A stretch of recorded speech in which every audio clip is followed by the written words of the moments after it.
À l'approche du Ramadan, beaucoup d'entre nous reviennent à la lecture du Coran. Et comme il existe de nombreuses traductions, on ne sait pas forcément laquelle utiliser ou bien les différences qu'il y a entre une traduction et une autre. Alors moi, ce que je vous propose, c'est de regarder justement quelques traductions afin de voir l'intérêt des unes et des autres. Alors la première dont on va parler, c'est celle des éditions Taouba. Donc les éditions Taouba, c'est ce que moi j'appellerais un Coran d'études.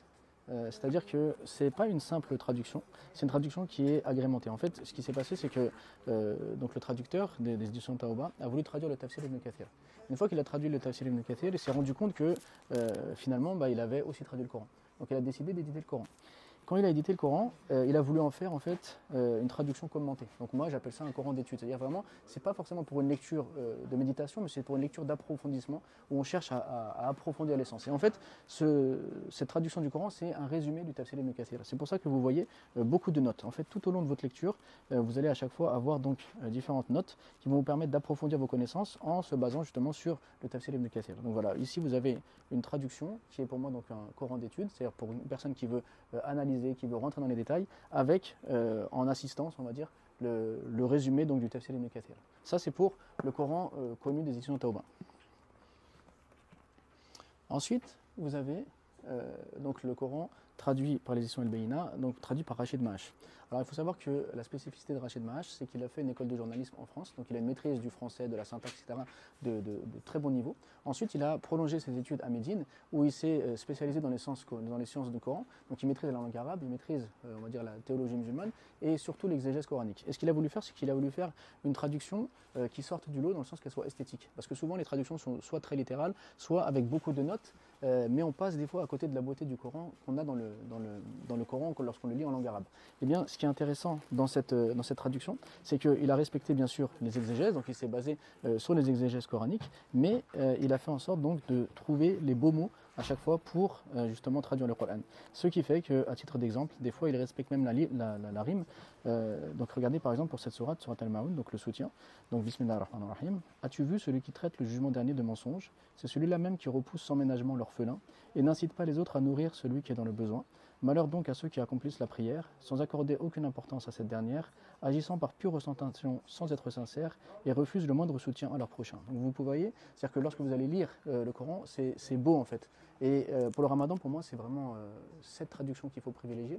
Pourquoi? Parce que ça nous permet d'allier la compréhension à la beauté du texte. Et donc c'est, on va dire, une lecture agréable. Et en dehors du Ramadan, donc le Coran d'études des éditions Taouba, par exemple, peut nous aider à approfondir l'essence du Coran. Également, il y a donc la traduction du Coran de Maurice Gloton, qui est un peu particulière.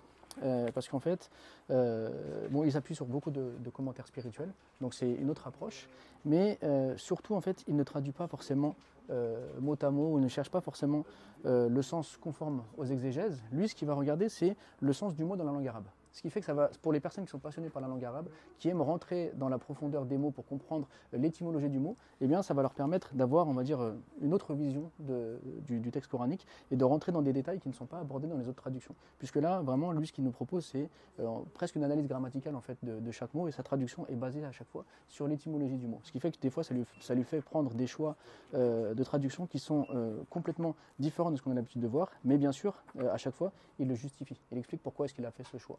Et donc ça permet, on va dire, d'explorer d'autres sens du Coran, d'approfondir ses connaissances. Et c'est aussi une traduction qui est très très intéressante. Mais pendant le Ramadan, on cherche plutôt à méditer. C'est pas forcément la traduction que moi je privilégierais, bien que certaines personnes aiment celle-ci et s'appuient sur cela plus. Mais moi vraiment, pour moi, mon coup de cœur, c'est celui des éditions El-Beïna, parce que la traduction de Rachid Maash est vraiment esthétique et très agréable.